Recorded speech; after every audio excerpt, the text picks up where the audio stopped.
नमस्कार, मैं हूं आपके साथ निलोफर अंसारी और आप देख रहे हैं V9 न्यूज। देश और दुनिया की हर बड़ी खबर पर रहती है हमारी पैनी नजर। आइए नजर डालते हैं आज की बड़ी खबर। लोक जनशक्ति पार्टी के राष्ट्रीय अध्यक्ष चिराग पासवान पहुंचे अयोध्या। हनुमानगढ़ी और राम जन्मभूमि किया दर्शन पूजन। अयोध्या पहुंचे चिराग पासवान का बयान, प्रभु श्री राम भव्य मंदिर में हो चुके हैं विराजमान। उस दिन मैं यहां था मौजूद हूं भाग्यशाली, उसी दिन से थी मन में इच्छा पूरे परिवार के साथ प्रभु राम का करूं दर्शन। आज प्रभु राम का किया है दर्शन, पवन पुत्र हनुमान का लिया है आशीर्वाद। देश में चल रहा है महत्वपूर्ण समय, राजनेताओं के दिमाग में चल रही है तमाम तरह की बातें। जिस तरह से देश की आबादी प्रधानमंत्री पर रखती है विश्वास, गरीब कल्याण की योजनाओं से पीएम मोदी ने हर घर को किया है प्रभावित। हम लोगों का लक्ष्य 400 के पार बहुत सरलता से हम लोग करेंगे प्राप्त। सनातन को नहीं मानता विपक्ष, शक्ति के विनाश की रखता है सोच। प्रधानमंत्री के कन्याकुमारी में ध्यान साधना पर बोले चिराग पासवान, इससे विपक्ष परेशान हो रहे हैं। जो लोग सनातन को समाप्त करने की रखते हैं सोच, जिस तरह से प्रधानमंत्री आध्यात्मिक सनातन को विश्वास दिला रहे हैं, जो लोग सनातन के विनाश के बारे में सोचते हैं उनको वह ऊर्जा प्राप्त नहीं होगी। एक बार फिर अयोध्या में खुद को बताया मोदी का हनुमान। अयोध्या से ब्रजेश सेन की रिपोर्ट।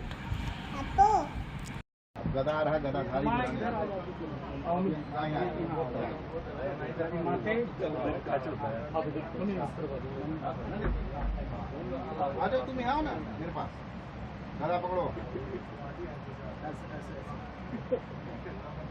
गदा रहा, गदाधारी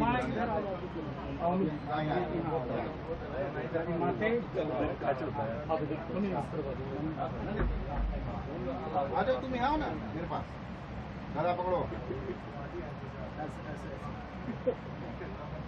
गदा रहा, गदा 40 एनडीए गठबंधन का हिस्सा हूं इसलिए नहीं कह रहा, पर क्योंकि 40 सीटों पर जाकर मैंने प्रचार किया है। मैं जानता हूं कि ज़मीनी स्तर पर लोग क्या सोच रहे हैं।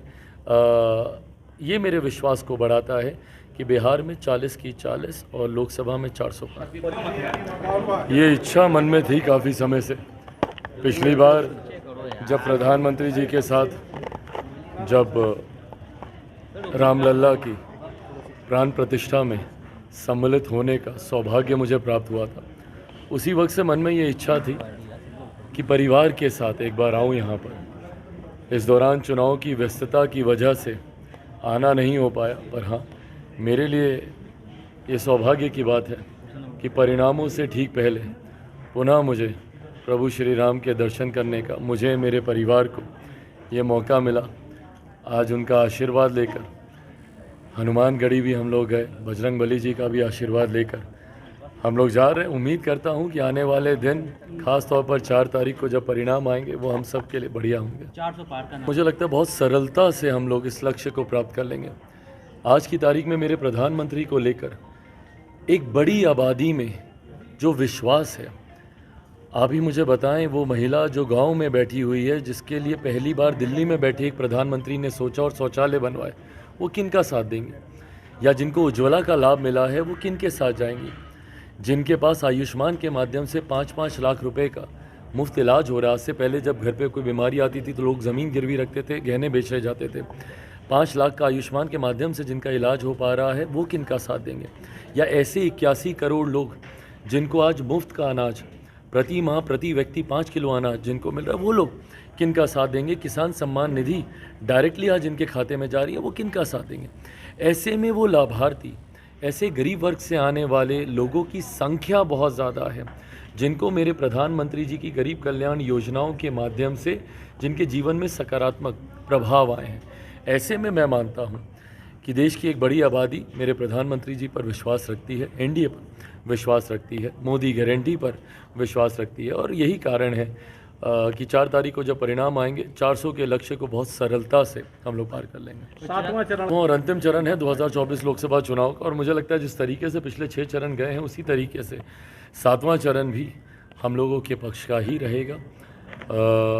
मेरा विश्वास है कि हम लोग का प्रदर्शन ना सिर्फ पिछली बार से बहुत बेहतर रहने वाला, और ये ट्रेंड भी रहा है। 2014 से बेहतर प्रदर्शन हम लोग का 2019 में रहा। मैं मानता हूं 2019 से बहुत बेहतर प्रदर्शन, और जो लक्ष्य एनडीए के तमाम घटक दलों को प्रधानमंत्री जी के द्वारा दिया गया 400 का, वो लक्ष्य हम लोग पार करेंगे।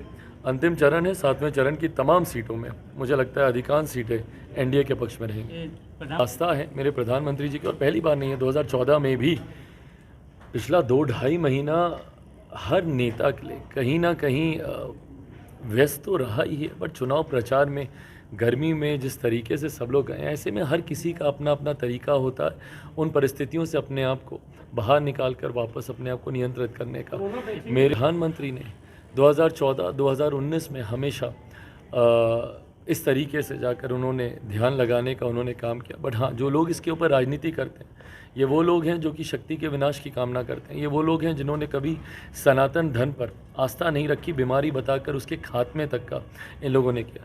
तो अध्यात्म सनातन को जो नहीं समझता है वो इन बातों को नहीं समझ पाएगा। ऐसे में जो लोग राजनीति कर रहे हैं उनकी बुद्धि ही नहीं है, वो समझते ही नहीं कि ये कितनी ऊर्जा ये सनातन आपको देता है, अध्यात्म आपको देता है, ध्यान लगाना आपको देता है।